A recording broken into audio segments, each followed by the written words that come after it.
All right, Fremantle lose by 10 points to Melbourne. And who would have thought that Melbourne, after getting smacked around for the week or past couple of weeks and having their professionalism questioned, would actually come out and fight? And they did. And we just couldn't match it. We weren't able to tactically match it either. Outcoached by Goodwin is a tough one to swallow, to be honest with you. Yeah, really not sure what happened there. Clearly, they were going to try and clamp on Sarong, which they did early, but we just didn't really manage to help him fight through that. You can't just rely on the one player. A couple of times we tried to put blocks and stuff on, it just wasn't consistent enough. Where was the support?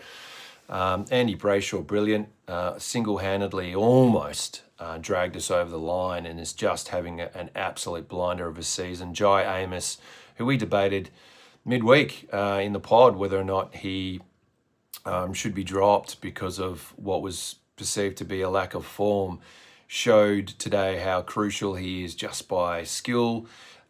He's so clean, and when given the opportunities to present and he's given space when people aren't in his way, then clearly he's going to be a better player. And he was, and he almost did it for us as well.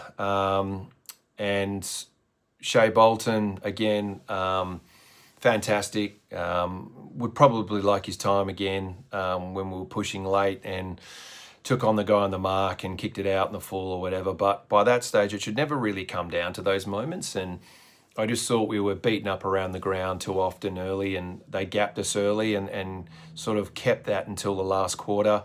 Tactically, we made the mistake of having Dudley on the bench. He comes off the bench and he gathers more disposals and has more impact in 4 minutes of footy than the person he replaced. And again, it just begs the question, what is going on at selection? Like, why do we dig ourselves in this hole in this first place? Like, as fans, someone answer that. Can someone answer that?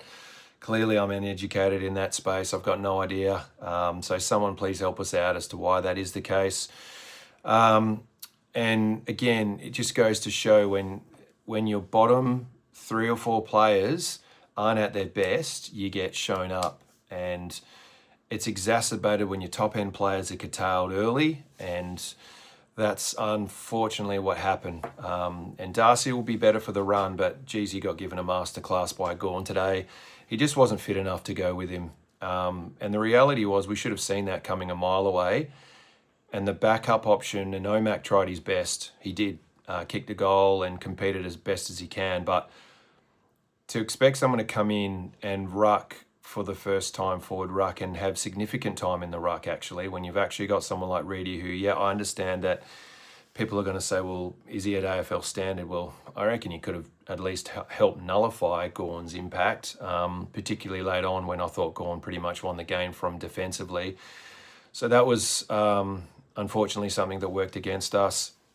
Defensively, we had some great moments. The boys at the back line do their best to repel, given how freely the ball was going in there when we were getting slaughtered through the middle early on. But then we got back on track. Once Jager O'Meara unfortunately got injured, that meant Bolton went on the ball a little bit more, and geez, we looked dangerous then.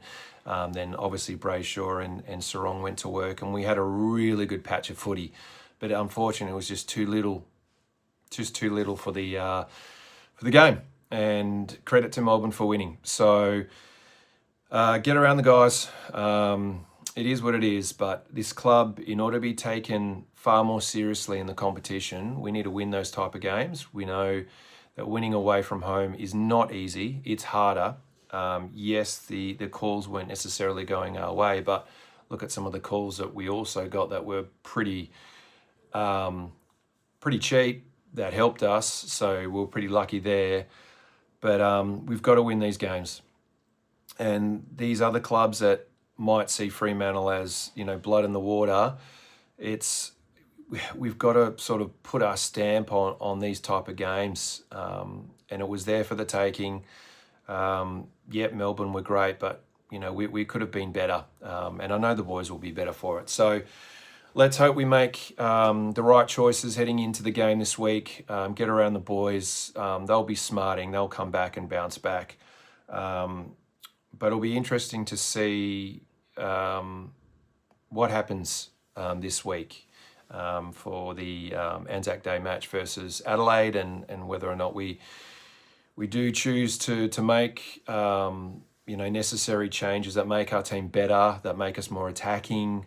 So Adelaide will be aggressive. So we'll see how that goes. But get around them. Highly disappointing, but it's not the end of the world.